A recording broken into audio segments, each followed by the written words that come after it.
Adana'da bu olayı uygularken çok önem verdiğimiz noktalardan biri var. Düzenlenen her gece veya her kalkıyor odamıza, dedemize kalkıyor olan vay bayan farkıyla ablası yaratmanı dedi 180 lira. Evet. 180 lira.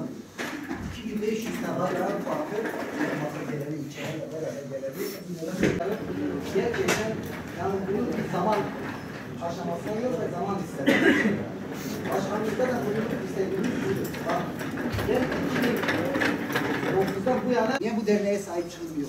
Amacımız budur. Birlik, beraberlik olalım ki daha güzel festivallerimiz olsun, güzel eğitimlerimiz olsun, güzel sanatlarımız olsun, güzel ahlaklarımız olsun.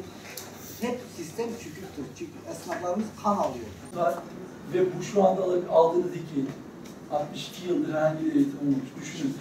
Nasıl bir farkındalık, nasıl bir şeyle gelmiş. Bugün eğitimlerimizden bizi seçim sürecinde bundan önce yola çıktığımızda biz meslektaşlarımıza taahhütlerimiz arasında hep eğitimlerden söz ettik.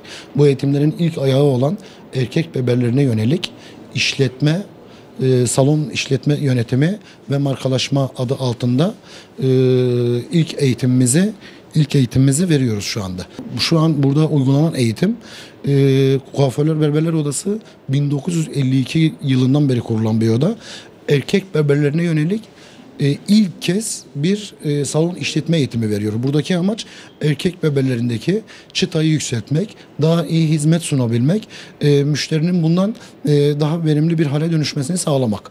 Biz bu eğitimleri zaten bizim oda olarak yapacağımız hizmetler, sunacağımız hizmetlerden sadece oda ve sicil kaydı olan arkadaşlar faydalanacak. Bunun dışındaki arkadaşlar faydalanamayacak. Çünkü mevcutta Diyarbakır'da berber ve kuaför sayısı 2000'e yakın. Bunlardan sadece 250'si odaya kayıtlı, diğerleri kayıt dışı. Biz eğitimlerimizi bu kayıtlı olan arkadaşlarımızla birlikte yapacağız. Buradaki amaç kayıtsızları kayıt altına almak, çemberin içine dahil etmek.